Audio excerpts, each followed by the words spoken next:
বন্ধুরা, স্বপ্নের খোঁজে সুবর্ণা চ্যানেলের আরও একটা সুন্দর নতুন ঝকঝকে তকতকে ব্লগে তোমাদের সবাইকে সুস্বাগতম। আমি আজকে ছোট্ট একটা মিনি ব্লগ নিয়ে এসেছি। তোমরা জানোই যে আমরা কলকাতায় গেছিলাম একটা বিশেষ দরকারি কাজে। তো সেদিনকে একটা জিনিস কিনে এনেছিলাম, সেটা আমি তোমাদেরকে আমার আগের ব্লগেই বলেছিলাম যে একটা জিনিস কিনে এনেছি, সেটা আমি তোমাদেরকে পরে যে কোনো একটা ব্লগে বলবো। তো আজ সেই ব্লগে আনসারটা আমি আজ দিচ্ছি তোমাদের এই নতুন ব্লগে। আমি কি এনেছি, কি স্পেশাল জিনিস সেটা। হ্যাঁ, হতে পারে তোমাদের কাছে সেটা স্পেশাল না, বাট আমার কাছে সেটা ভীষণই স্পেশাল, কারণ আমি অল্পতেই খুবই খুশি। তো চলো আর দেরি করব না, আর সাসপেন্স ক্রিয়েট করব না তোমাদের মধ্যে, দেখিয়ে দিচ্ছি আমি কি জিনিস এনেছি। এটা এই যে এই জিনিসটা আমি কলকাতা থেকে কিনে এনেছি। তো চলো এটা আনবক্সিং করা যাক।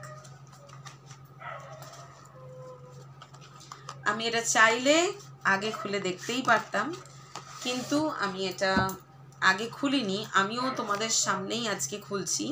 একমাত্র সেদিন যখন দোকানে কিনছিলাম তখন আমার হাজব্যান্ড কিনছিল এটা, আমি প্র্যাকটিক্যালি একটু দূরের অন্যান্য জিনিস দেখছিলাম। তো বাড়ি এসেও আমাদের আর দেখা হয়নি ভীষণ ব্যস্ততার কারণে। তারপরে স্কুল খুলে গেছে আমার, তারপরে ছেলের পড়াশোনাগুলোর জন্য মানে খোলা হয়নি আর এটা। তো এটা আমিও তোমাদের সামনে সেকেন্ড বার, হ্যাঁ ফার্স্টবার আমি দোকানে কেনার পরে বাসে বসে দেখেছিলাম, তো সেকেন্ড বার এটা আমি আবার তোমাদের সামনে ওপেন করছি। তো এই যে এটা, ইয়েস, ব্লুটুথ। তোমাদের মনে হতে পারে বাবা এই সামান্য জিনিসটাকে এত বড় সাসপেন্স ক্রিয়েট করার কোনো তো দরকার ছিল না। এত কিছু সাসপেন্স ক্রিয়েট করে রেখে দিয়েছিল এতদিন ধরে। ওই যে বললাম, আমার কাছে সামান্য জিনিসটাও অনেকটা বড়। তো এই জিনিসটা আমার কাছে ছোট একটা বক্স আগে ছিল, কিন্তু সেই বক্সটা হাত থেকে পড়ে যায়, প্রায় 3-4 বছর আগে পড়ে যায়। তারপরে ওইভাবেই কোনো রকম চলছিল, বাট রিসেন্টলি বক্সটা কাজ করা একদমই বন্ধ করে দিয়েছে, পুরো ভেঙে একদম শেষ। তো তার জন্য এই জিনিসটা আমরা কিনে এনেছি। এটার দাম নিয়েছে, এনি গেস, এনি আইডিয়া? এটার দাম চেয়েছিল দোকানদার 1,500 টাকা, বাট এটা আমরা বার্গেনিং করে 400 টাকায় নিয়ে এসেছি। ইয়েস, তোমরা হয়তো অনেকেই বিশ্বাস করবে না। এবার আমি তোমাদেরকে বলছি এটা আমরা কোথার থেকে কিনেছি। কলকাতার এটা চাঁদনি মার্কেট থেকে আমরা কিনে এনেছি। আমরা গেছিলাম ধর্মতলা, নিউ মার্কেট, এগুলো এই সাইডগুলোতে কিছু জিনিসপত্র কিনলাম, দেখলাম। তারপরে আমরা চাঁদনি দিয়ে যখন আমরা ফিরছিলাম তখন আমরা এই জিনিসটা দেখে বেশ পছন্দ হলো, তাই আমরা এটা কিনে নিলাম। এছাড়া আরও অনেক রকমের জিনিস, সেটা আমাদের ডেলি ইউজের জিনিস হতে পারে, লাইট হতে পারে, তারপরে চার্জার হতে পারে, ফোনের কভার হতে পারে, আর বিভিন্ন ধরনের ইউটিউব করার জন্য যে জিনিসগুলো, স্ট্যান্ড, রিং লাইট, এগুলো নানান ধরনের জিনিস। আশা করি তোমরা আগের ভিডিওতে দেখে বুঝতেও পেরেছো। তো এগুলো বিক্রি হয়, এগুলো তোমরা ওখানে গেলে দেখতেই পাবে। আর স্পেশালি দিওয়ালির আগে যদি তোমরা যাও না, ভ্যারাইটিস তোমরা লাইট কিনতে পারবে।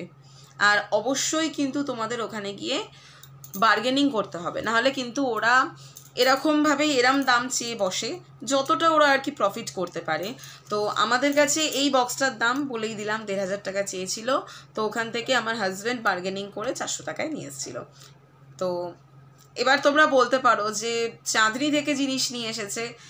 দেখো, দেখলাম জিনিসটা ভালো লাগলো, ইভেন আমিও ছোটোবেলায় নানান রকম ইলেকট্রিক আইটেম চাঁদনি থেকে কিনে এনেছি, ইউজ করেছি, ভালো হয়েছে মোটামুটি, খারাপ না। তো দেখা যাক ডেস্টিনি কতদিন এই বক্সটা আমার সাথে সঙ্গ দেয়, দেখা যাক। তো চাইলে তোমরা নাও যেতে পারো, তোমরা এই বারাসাতের লোকাল দোকান বা তোমাদের আশেপাশের জায়গায় যে সমস্ত দোকানগুলো আছে তোমরা ওখানেও দেখতে পারো, কিনতে পারো। বাট আমার মনে হলো আমি এটা একটু তোমাদের সাথে শেয়ার করি, তাই আজকে এটা আমি শেয়ার করলাম। তো এটা কেমন লেগেছে সবাই কিন্তু আমাকে কমেন্ট করে জানিও, ভালো লাগলেও জানিও, খারাপ লাগলেও জানিও, কমেন্ট করে কিন্তু অবশ্যই আমাকে জানিও। আর হ্যাঁ, তোমাদের অবশ্যই বলছি পারলে একবার ওই জায়গাটা থেকে ঘুরে এসো।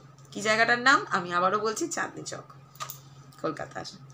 তো আজকের এই ছোট্ট মিনি ব্লগটা কেমন লাগলো তোমাদের সবার অবশ্যই কিন্তু কমেন্ট করে জানিও। আর কি করতে হবে তোমাদের, অবশ্যই একটা লাইক করতে হবে। আর হ্যাঁ, স্বপ্নের খোঁজে সুবর্ণাকে সাবস্ক্রাইব করতে কিন্তু একদমই ভুলো না। তো চলো, আজকের এই ছোট্ট মিনি ব্লগটা আমি এখানেই শেষ করছি। দেখা হচ্ছে আবার তোমাদের সাথে অন্য কোনো একটা নতুন ব্লগে। Till then, bye by.